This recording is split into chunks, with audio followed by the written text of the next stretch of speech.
Everybody excited? Day 3? It's truly an honor to be here. It's truly an honor for people to put the trust in our team and put us on stage here at TechEd. This is my 3rd presentation at TechEd, and I can't wait to jump into it. So one of the things that we, as a team, have started off to do is look at a goal. And the goal for us is to simply drive what we call 33s. We've been working on this for about 18 months with one of our deepest and best friends, which will share the stage with us today. And people have asked us many times over the last couple of days, why are you doing this at TechEd? Well, we believe here at TechEd, you in the audience, partners, advisors, customers, Rockwellers, there's no better group to ask to join our mission than you in this room today. When we look at starting something new and launching something new to the market that the market has never seen, innovations happen as a collective.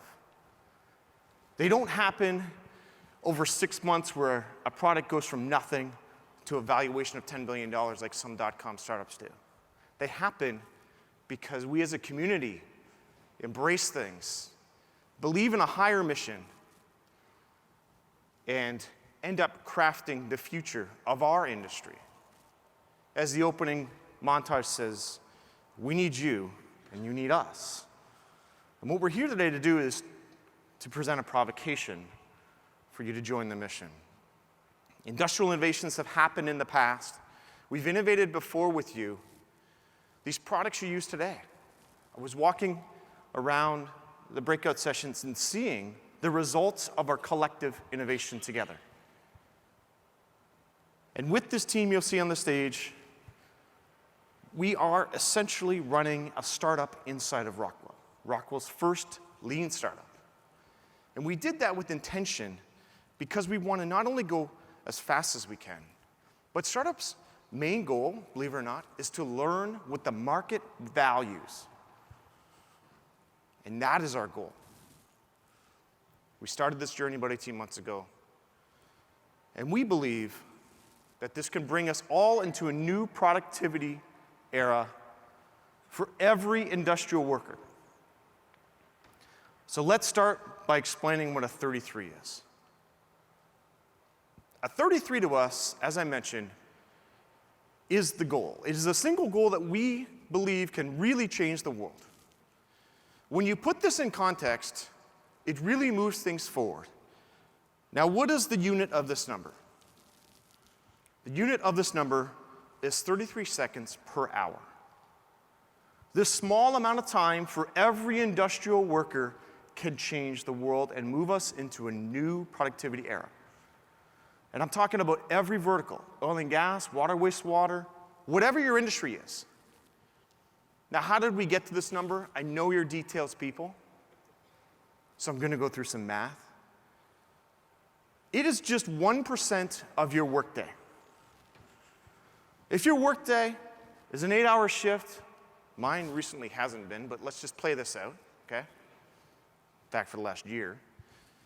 It's about 480 minutes. You take away breaks and lunches, on average, it's 435 minutes. Now, 1% of that is 4.35 minutes. Turn it into seconds, divide it by 8 hours. It's 32.6 seconds per hour. Now, that might not seem like a lot, but when you add those up, play with me here. The crazy notion that this does change the world. And let me walk you through how this does financially change the world. If you use a blended, fully loaded rate of $40 an hour per employee, we know it's not linear, we know countries change, we know salaries change, but let's just play this out. $40 an hour is actually probably pretty low. If you save 33 seconds per hour for a single employee, that's $2.90 a shift.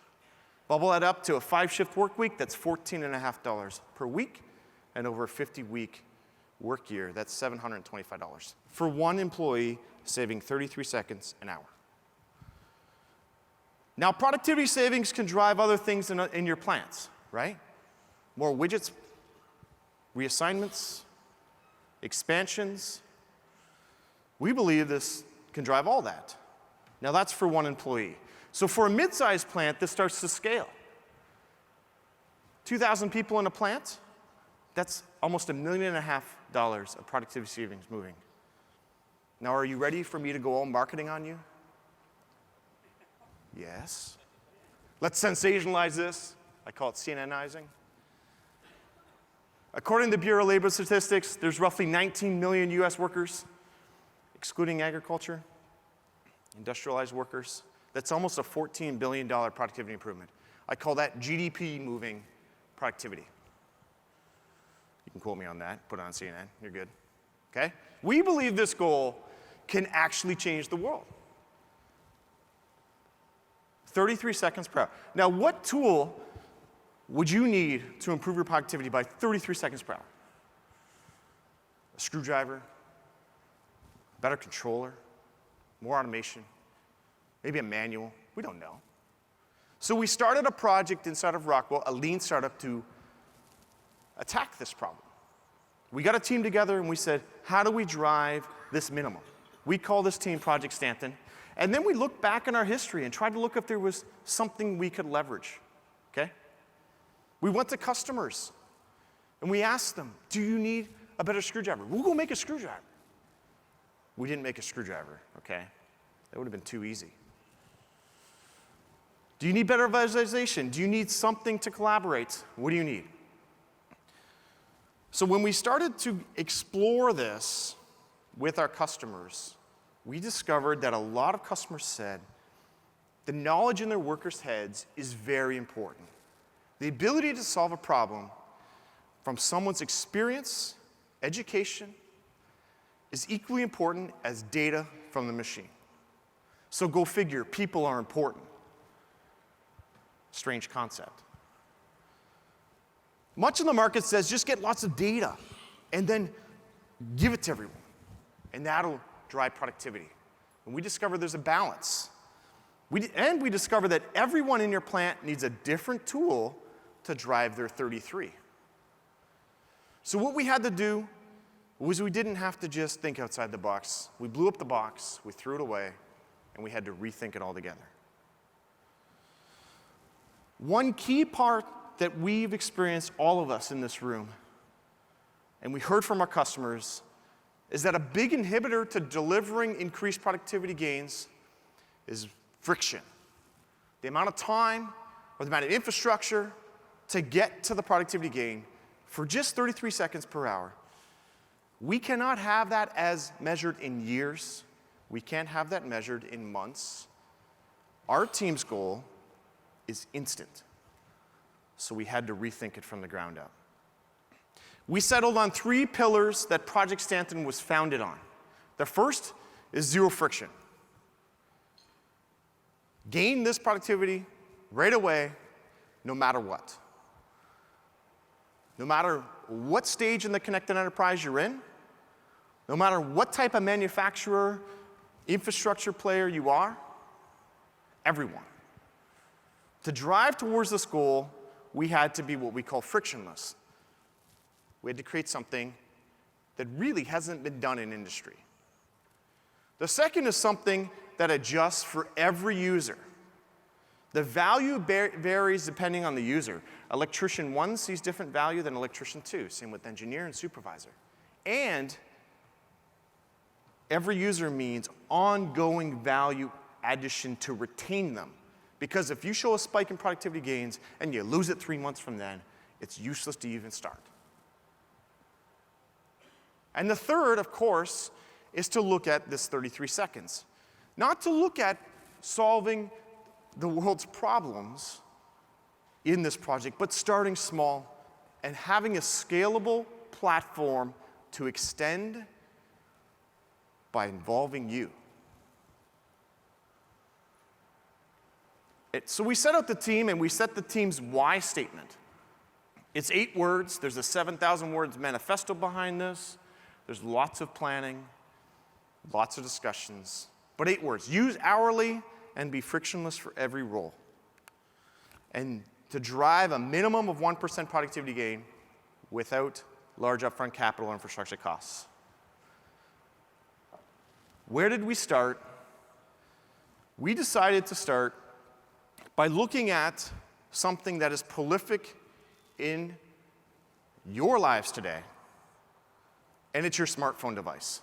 We did this because we feel this device can eliminate all the friction up front to this value and get your 33 right away. You download, and you get it right away. Now, to quote Dean Kamen from Monday, many thought we were nuts. And that's exactly where we needed to be. We needed to push everything. Now, why devices? Why a phone? Well, look at these stats. Looks like a pretty low level of friction to me. You essentially have a supercomputer in your pocket.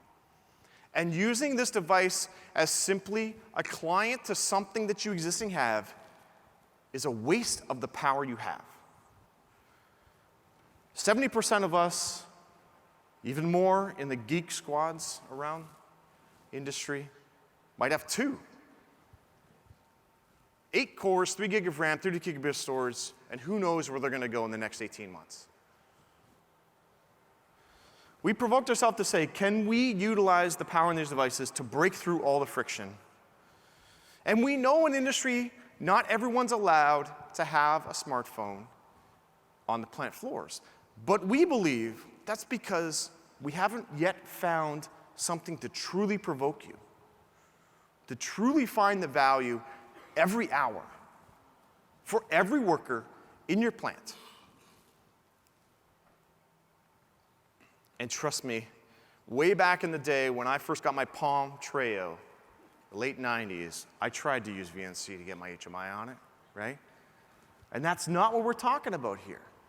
A janitor is not going to see value in opening up an HMI. Neither a lot of supervisors are. Maybe as a support engineer you might, but we're talking about every role. How do we do that? So our goal was 33 seconds instantly. These devices are supercomputers, but we have tough industrial situations that are different than the consumer world, a lot different. So we can't just go to the consumer world and say, give me all your stuff and throw it on a phone, and we can drive this. We had to innovate beyond what even exists in the consumer world. One of those biggest challenges we have is connectivity. And no matter how much money in this room alone, you probably have a couple $100,000 worth of wireless switches coming in just for this event. But no matter how much money you spend, you will always have dead spots, or in your machining operation, when machine 2 gets to stage 3, it throws off harmonics, it dies. Wireless is interrupted for 3 seconds. We have, our own plants have deployed Wi-Fi that make the control logics 5, 6 years ago. They put laptops and tablets out there, and they got rid of them. Because the Wi-Fi is interrupted constantly. People prefer to use a hardline. One customer told me they have a 6-to-1 ratio of Wi-Fi hubs in the office to the plant floor, and still they have dead spots. So how do we overcome this? And many others have a bigger problem. Even if you have these networks, only 14% of IT and OT networks are converged. How can we drive 33s and innovate out of this problem using the supercomputer pocket? So one thing our team set out to do was go to the principle that a device isn't a client.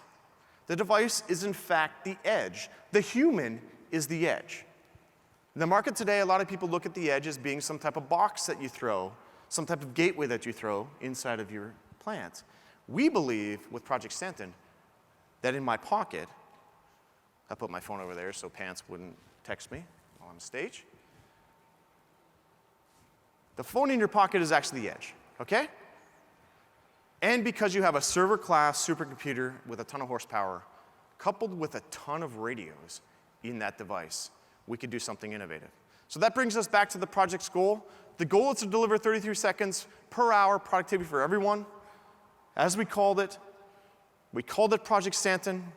Why did we call it this name? Many of you might not know that Dr. Stanton Allen was one of the 2 founders of Allen Bradley.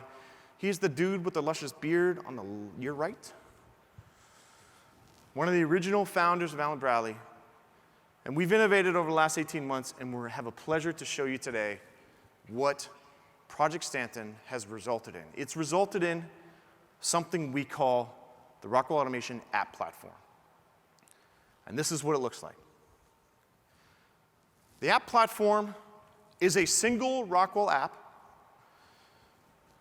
I think our designers have done a great job on keeping it simple, keeping it clean. I told them, if I need a manual to use this app, you've failed. If I need a manual to install this app, we've failed. Download and go, 33 is right away. You see, it runs on iOS and Android. There's a series of modules inside the app. When you start this app, what it's doing is starting a server, a database, and a front end, coupled all inside an application. No larger than 60 megs download. You see in the middle here a number of modules. And we've created 8 modules to drive an initial 33 for everyone in your plant. And the intent here is to create more and more modules through our ecosystem as we move forward. What we're running here is a server in the app. The platform is in the app. And it synchronizes with other users, the cloud, or other data sources. And it mixes human information with machine information in one clean user interface. Now, you've seen the background of those phones. We're foreshadowing a little bit here. We're starting with phones because we believe this is the biggest impact that we can make out of the gate. But no, this is cross-platform, cross-device, including tablets and desktops. But today, we're going to focus in on iOS and Android form factors being phones. So it's better just to explain this through some use cases in your plant. And over the last couple months, we've done a video. It was an amazing experience for us to go through this video. You'll see real people in this video, real developers, real people from Rockwell. And we'd like to roll that now. Imagine driving a $1.5 million productivity savings instantly across your facilities by your teams utilizing an app. We can do this for a mid-sized industrial plant of around 2,000 employees. Our innovations have taken all the platform components and put it inside the app itself. And this eliminates all the friction to obtaining this value. Let us show you how this can be used on plant floors. Increased productivity on the plant floor is driven by collaboration. That's exactly what this app platform is about. Within the app platform, I can create any size team to enable collaboration in context with user and machine data.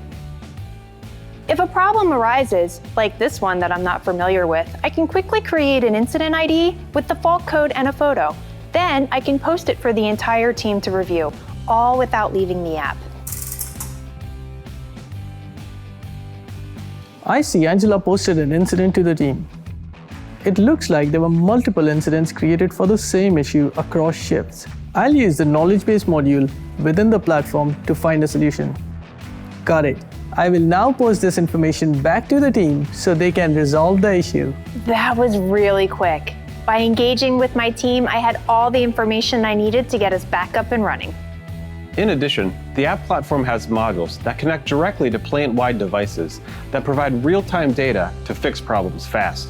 By using the device health module in the app, I can instantly view status of plant-wide devices without even opening the cabinet. I can do this when the device is connected to a plant-wide wireless network or an in-cabinet network. One of my favorite modules allows me to trend parameter data and send it to Kyle, who is on the other side of the plant floor. This ability to send real-time data across the plant is a huge time saver. As you can see, our team is way more efficient by utilizing this app. It delivers something we like to call frictionless productivity. So that was a sneak peek of how our app platform will work on your plant floor.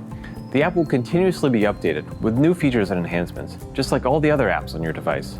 But it's more than that. We call this our app platform because we plan to enable users to add more and more modules over time. With the help of a specialized team at Microsoft, we've embedded a Node.js server within the app, a smart node, as we like to call it. This will enable us to leverage the vast Node.js community. In addition, we use many other modern technologies, such as AngularJS, HTML5, Cordova, and a framework called Tally that will enable peer-to-peer synchronization.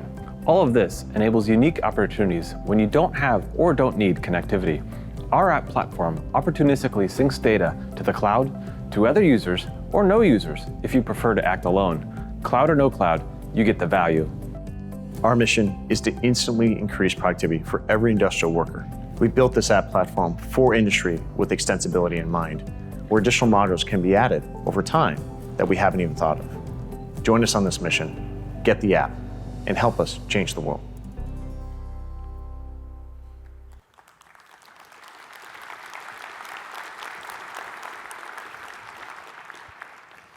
So nothing shows better than real software, and we're going to do it. I'd like to invite 4 of my colleagues up, Ashish, Mike Olson, Angela Rapko, and Ken Platch to the stage.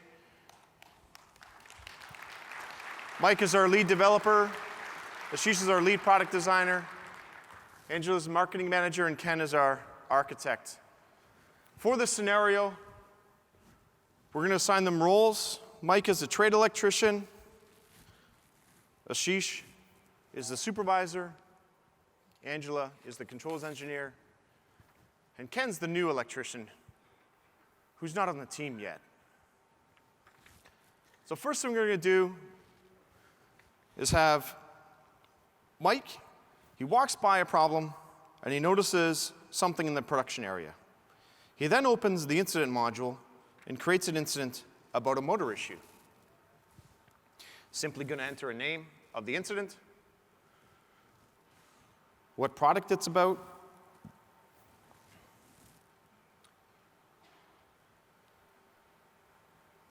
and briefly describe what's going on.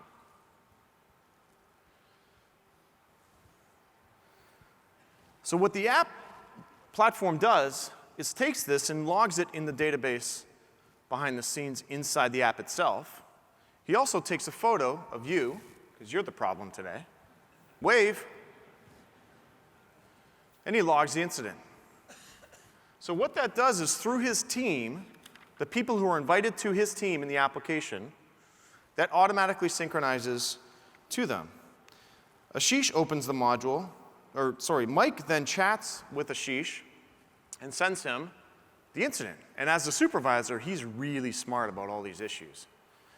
He was the supervisor getting out of that elevator in that video, only bumped his head 5 times, had to put a hard hat on him. So Ashish receives the chat in Stanton, in the app platform. Via the chat link, he opens up, receives the chat, goes into the chat module,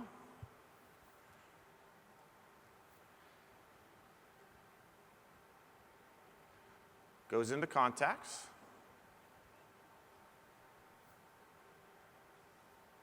sees that the motor's not working, opens the incident that's automatically synced between the users of you, and he reviews it and then responds to Mike to post it on the team board for everyone to use, or everyone to see. He wants his team to analyze this issue. So while Ashish is doing that, we're going to catch up on some time. Mike's going to go into the team board and post the incident on the team board.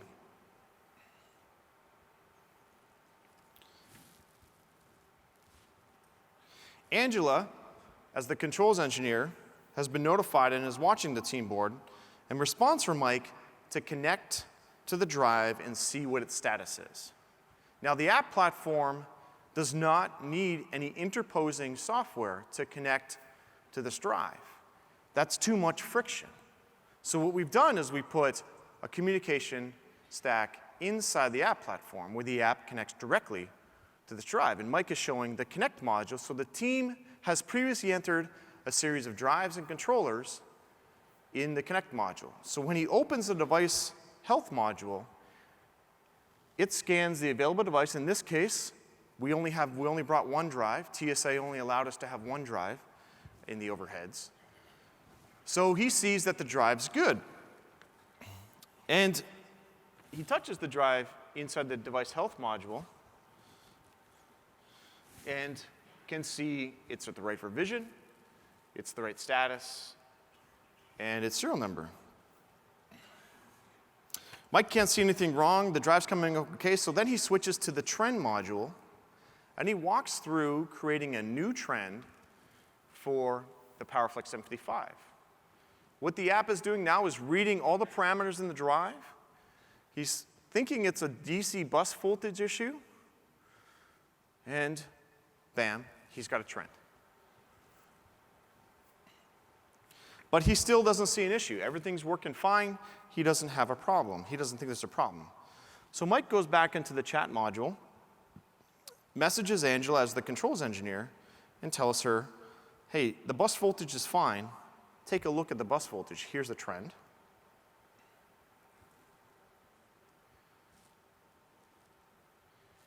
He then attaches the link to the trend. Angela opens the trend on her app platform, sees it, and instantly realizes that, hey, I have experience with these drives. I think I know what the problem is. I'm going to go back to the trend module. Angela's going to go back to the trend module and open up a save trend of output current. And she sees that it's flatlined. So this is the problem. Angela sends a message back to Mike and says, the bus voltage looks good, the output current is the problem, it's probably the motor relay. Mike receives this message and says, I know the electrician in the area that can fix this, but he doesn't have the app platform. So he sends, as the team owner, he opens the team configuration inside the app platform and invites Ken, the new electrician. He invites Ken via his email, simply ken@ra.com, and you see that the invite's pending. Now, if you look all the way to the left with the guy in the blue shirt, the new electrician joins the team,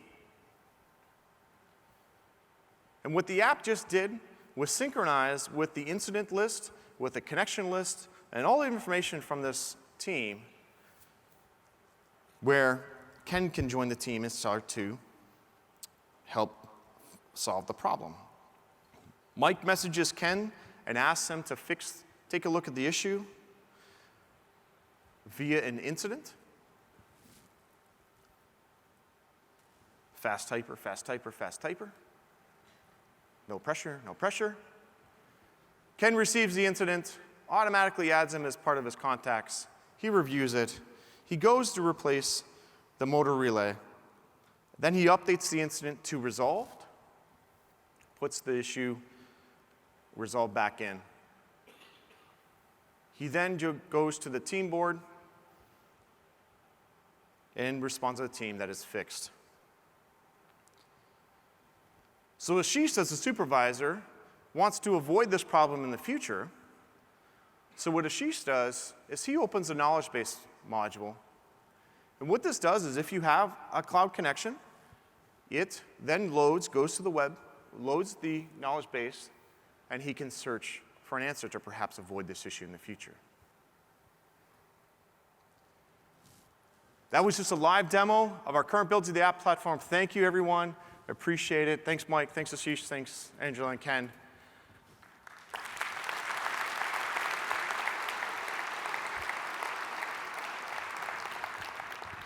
So what you've seen here is a team using data from devices and from their own heads collaborate to solve an issue, to reduce mean time to repair, to improve their productivity across the plant, and to really drive what we feel is an interesting way to collaborate using contextualized information. And they can do it with no changes, no additions to the architecture other than the app platform, of course, being securely added to the networks. And from the ground up, we've designed this app platform really using 3 key pieces inside of it. And security and privacy have been the center point of this entire platform. We packaged a number of open source libraries together that are proven and stable and built on top of them. And best of all, these modules you see,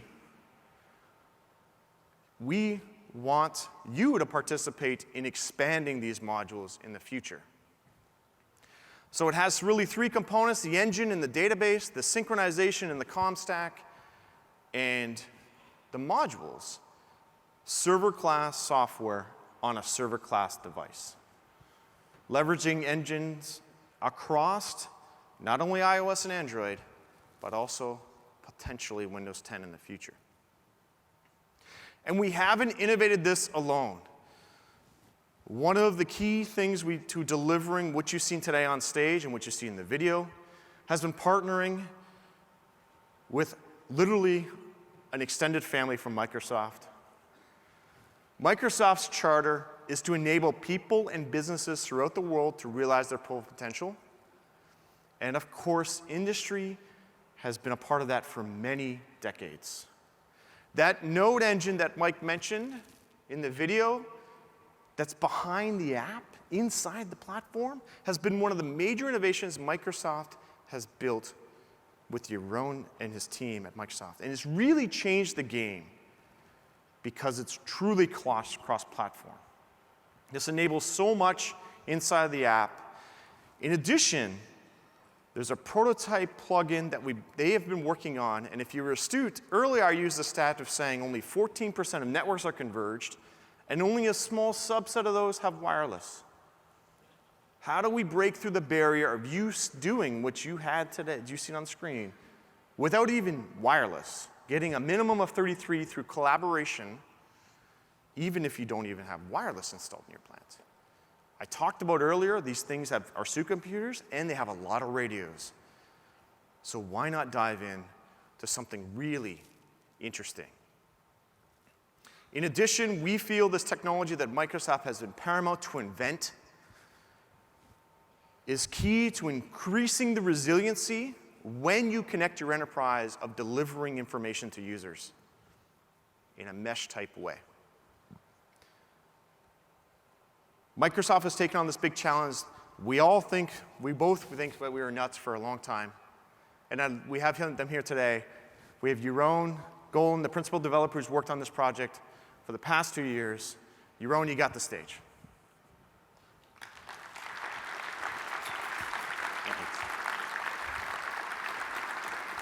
Hi. So Microsoft and Rockwell have been working together for quite some time now on many different areas involving Project Stanton. But I want to focus on the specific area that Kyle just teed up, the question of connectivity. Generally speaking, in most factories, most industrial facilities, you're not going to have ubiquitous Wi-Fi coverage. You're not going to have ubiquitous cellular coverage.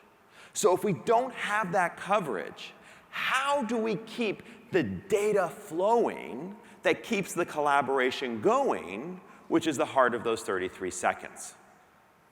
And the answer is, if we can't go up to the cloud, let's go sideways to the devices around us. We can use the radios that are built into these devices to enable direct communication when we don't have a cloud infrastructure available to us. And the good news is, for modern hardware, from embedded systems to phones to tablets to laptops, they're going to have some combination of BLE, Bluetooth Low Energy, Bluetooth, and Wi-Fi.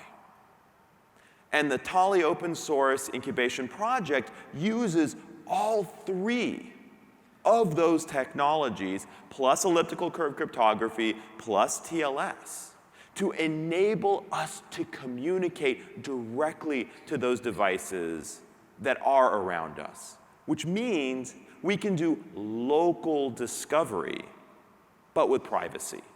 I don't know about all of you, but I really don't want to go to the mall having my phone announcing my identity to everyone around me. So we did a lot of work to figure out how to do that kind of discovery in a privacy-centric way.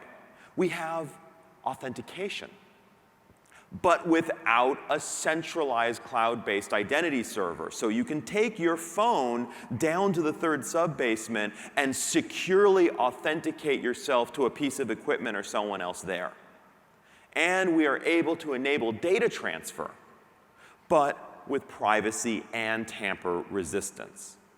The point is that by being able to use those local radios, we can keep the data flowing, which keeps the collaboration going, which gives us our 33 seconds, even when there isn't an internet. Now, the kind of obvious question is, if this is all so cool, well, why isn't everybody already doing it? And there's really two answers to that. The first one is that dealing with the radios is tough. I could give an entire presentation on all of the issues we run into there. But honestly, the bigger issue has to do with a term in computer science we call data consistency. And this is the idea that, well, think of it this way. When you're up in the cloud and you have a cloud-centric system, all the data from all your devices are all coming to one place. You can write business logic that reasons over the entirety of the system. There is one truth, it's what's in the cloud. But when you start going sideways, when you start enabling local communication, suddenly you are writing business logic that has a partial view. It only sees what's around 30 feet or so around it, depending upon the radio and configuration. And it has to keep going and make those business decisions using that partial data. To even make that work, we have to use multi-master replication with eventual consistency. And what that mouthful of words actually means is, if you have everybody sharing what they're authorized to share as often and as frequently as they can, then eventually everyone ends up in the same state. But it takes a while, and there's lots of fun intermediary states you get to go through on your way there, and that you now have to build business logic to deal with. But if you're going to keep the data flowing, if you're going to keep the collaboration going, and you're going to keep those 33 seconds, even without having access to the net, then this type of technology is the cost of entry. Now, to me personally, the most interesting aspect of this isn't just that we can open up a Bluetooth connection or a Wi-Fi connection locally and have a point-to-point communication. I mean, it's cool, don't get me wrong. But to me, what's most interesting are the architectural implications of all of this. It changes how you build your apps. Today, typically, you will have a hub and spoke architecture, meaning you have sort of an all-seeing cloud up in the sky, that's your hub, and all of the devices and such are spokes. In a Tolly-style system where you're not just going up to the cloud, but you're also going sideways to local radios when the cloud isn't available, you have a different architecture. You have a mesh-based architecture. And in a mesh-based architecture, things work very differently. Suddenly, a device is no longer a semi-functional appendage spoke to some hub. It is a stand-alone system. Has its own business logic, it has its own data, and it expects to continue to be functional regardless of what connectivity it has at any given moment. You're creating, in effect, a peer-to-peer system, and all of the edge devices become peers, including the cloud. The cloud is still there, it hasn't gone anywhere. But in a mesh system, the cloud is just another peer, an unbelievably powerful, incredibly flexible peer that can do things that no edge device could ever dream of, but a peer nonetheless. And the system expects to remain functional, and your business logic expects to keep working, even when that particular peer, the cloud, isn't available. Now, the point of going through all of this rigmarole is that it gives you an incredible level of resilience. Your system will continue to function via any channel it can get to. It will share that data any way it can, whether that's a local radio, whether that's through an internet connection to the cloud back up and down. It's going to keep that data flowing, which keeps the collaboration going, which is what gives us our 33 seconds. Now, at Microsoft, we are both excited and curious to see where this open source incubation is going to go. Right now, we are working with Rockwell on the next release of the prototype targeting Android and iOS. If you'd like to be able to see what we're doing, or it is an open source project, folks, if you'd like to help us out, well, you can see our website behind me. We'd love for you to come down and join us. So with that, thank you very much, and back to you, Kyle.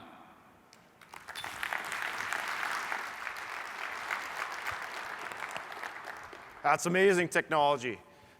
We think it's so profound, it's going to change the game, and it really opens up new ways to architecture these types of systems and deliver a minimum of 33 seconds by instantly downloading. Maybe you don't need the trend and device health right away to save those 33 seconds. Maybe you just need collaborations and sharing shift notes via incidents. Download the app, create a team, enable the Tally plugin, go offline, see some value.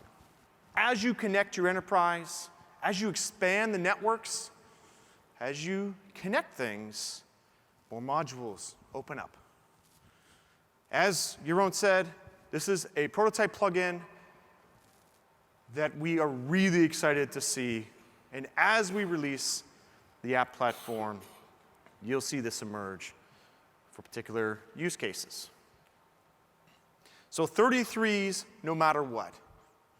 We believe this app platform that sits currently on iOS and Android phones, coupled with Tally, is really something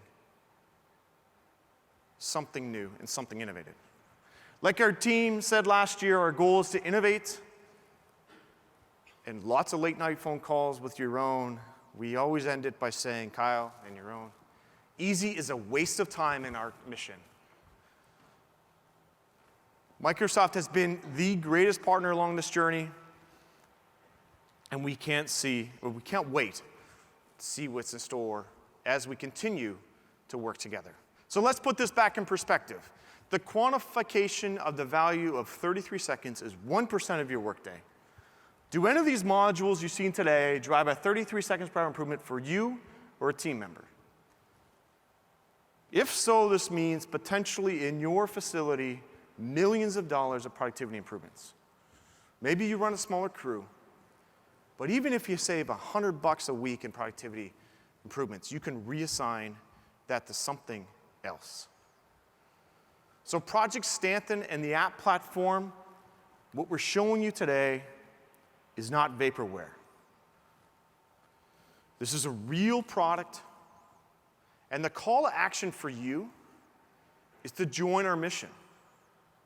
Go to 33seconds.io, and later this summer, we're going to do a preview release. A no obligation, no cost preview release for you, our most trusted engineering community.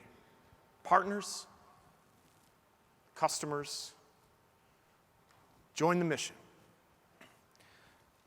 And we will deploy and give you access to the current builds of the app platform. One of the key parts about an app is the beauty to distribute it and consistently update it over time. In fact, the engineering crew, we deployed over 50 instances of the app platform about 3 weeks ago on Rockwellers' phones. How many people in the room from Rockwell have the app platform on their phone? There's at least 47 of you, according to my records and test flight builds. Go find those guys. See it. It's real, and we're asking you to join the mission. We'll do the same for you. We want to get this out, and in due course, later this year, bring in the Tally prototype plugin for specific people who want to go there and realize the value of resiliency and zero friction. When I look back and reflect how we got here, it's really humbling to be on the biggest stage in automation, to ask you to think about things differently. Our team and the team of Microsoft, not just engineering, not just user experience, but marketing, leadership, engineering on both our CP&S groups and our ANS groups. There's been an army of people involved to bring this innovation to the stage today. And we're really honored to be able to share this with you.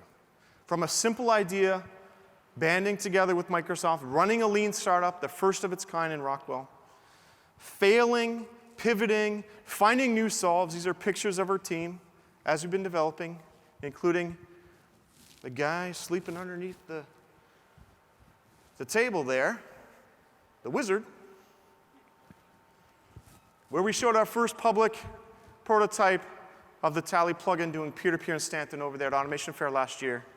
And of course, we'll get tons of new pictures today. This is a journey. This has been an amazing journey. We can't wait to see where this goes. Today's really a watershed moment for our team. Our family in Rockwell and Microsoft, we realize that a lot of our extended families are just as dedicated as we are. My kids, my wife, they all deal with me when I come home at 7 p.m. and have to wake up on a Saturday and do some more work. Just like you do in plants. Stay that extra shift. Work that 24-hour shift to get that commissioning time up. It's been an amazing journey. Everybody on stage today, everybody who's been involved with this project, we thank you, and we're just getting started. So don't expect the workload to lighten up.